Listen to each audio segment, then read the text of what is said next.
If a conflict broke out, you can bet Washington would be providing intelligence, advanced weaponry, and significant diplomatic support. They might not put boots on the ground immediately, but their presence would be felt everywhere. Then you have major European powers like the United Kingdom, Germany, and France. While their support is strong, it's a bit more nuanced.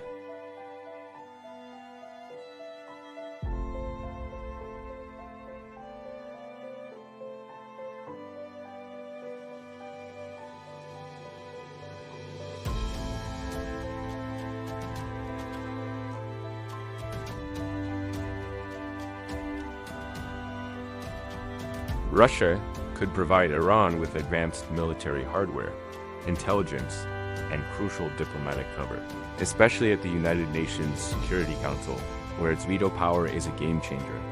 This alliance complicates any Western-led military action and adds a major global power to the equation. China is another critical player.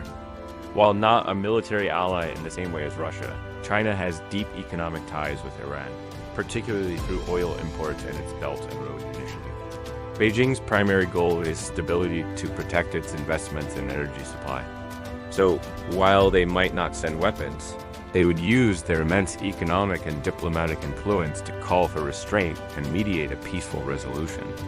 Their position would be pragmatic, focused on protecting their own interests, which means keeping the region from descending into chaos. But what about the rest of the neighborhood, the other Middle Eastern countries? This is where it gets really complicated. Nations like Saudi Arabia and the United Arab Emirates have a long-standing rivalry with Iran.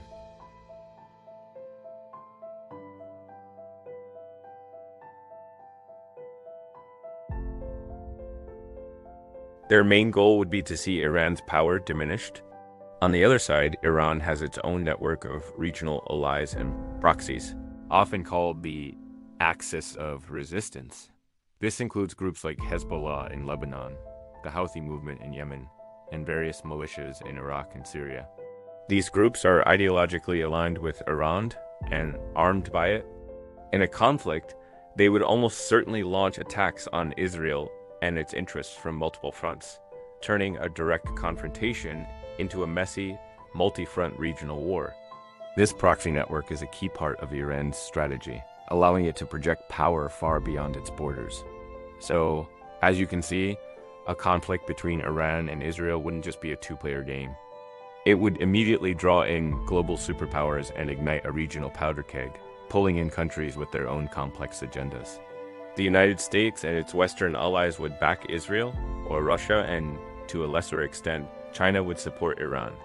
The Middle East itself would be fractured, with Gulf states quietly siding with Israel and Iran's proxies launching attacks across the region. It's a recipe for a massive, unpredictable global crisis. Understanding these alliances is key to understanding why preventing such a conflict is a top priority for the entire world. Thanks for watching. If you found this breakdown helpful, be sure to subscribe, and hit that notification bell for more deep dives into global geopolitics. See you in the next video.